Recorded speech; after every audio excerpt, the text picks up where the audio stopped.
Chapter 60. Mom! I raced up the stairs 2 at a time. My parents were in the middle of cleaning room 22. My mother was holding Windex in one hand and Lysol in the other. Mom, Dad, guess what? I won a writing contest at school, I exclaimed. Are you serious? My mom asked. When did this happen? Today, I said, handing her my coupon to Pizza Hut. My dad beamed. He put the vacuum cleaner down, took me into his arms, and spun me around. What'd I tell you? You win some and you lose some, he exclaimed. I grinned. Lupe's coming over, I said to my mom. Will you take us to Pizza Hut? Will I ever, my mom said, tossing her Lysol and Windex to the side. I laughed.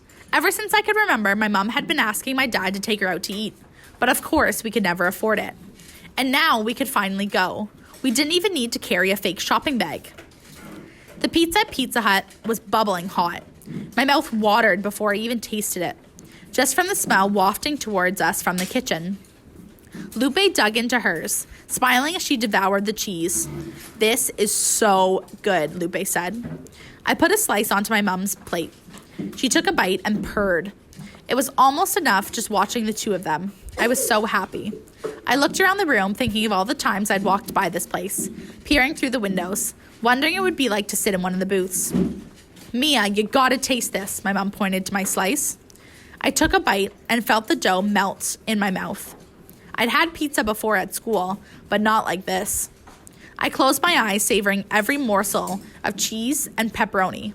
It was heavenly. My mother looked at me and said, I'm so proud of you. Not bad for a bicycle, right? I asked with a grin. I couldn't resist. My mom put the pizza down and turned to me. You're not a bicycle, she said.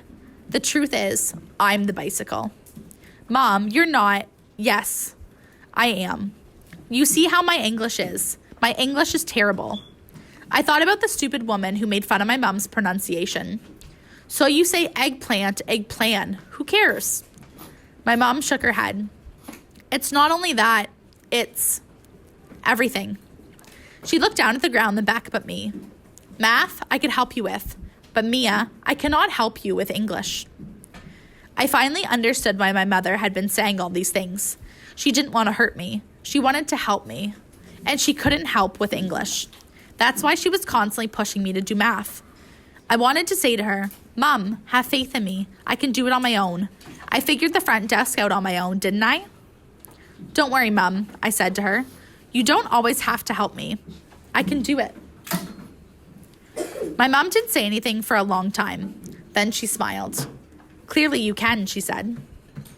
That afternoon, as we inhaled slice after slice of deliciousness, my mom asked Lupe about her family in Mexico. We left when I was very little, and I don't get to see them very often, Lupe said. Why don't you guys go back and visit? I mean, since it's so close, I said. I would go back every day if China were right there. Lupe shrugged. My mom says every time we go, we have to buy so many presents for everyone. I have 11 cousins, and that's just on my mom's side, Lupe said. On my dad's side, I have, let's see. Lupe counted on her fingers. 7, she announced. You must miss them so much, my mom said, glancing at me. Sometimes, she said. But they all think America is this super rich place where everyone just plays golf all day and drives around in a Cadillac. My mother laughed. It's the same with my siblings, my mom said. I think they get that from the movies. Lupe sighed. I wish there was a movie that told them what it's really like, Lupe said. My mom shook her head. No way, my mom said. That would be so embarrassing. Lupe reached for another slice. This is really nice, by the way, Lupe said, looking at me. Thanks for inviting me. I smiled back at her. There was nobody in the world I'd rather share this with. Well, except... Hey, should we save some for Dad? I asked. I bet he'd never tasted anything like this before. Real pizza, not the frozen kind from the grocery store. Against our stomach's loud protests, I put my slice down and so did my mother. She raised her hand for a to-go box. Back at the motel, we found my dad in the kitchen making himself some rice with cabbage. Forget the cabbage, my mom said with a smile, as she handed him the pizza box.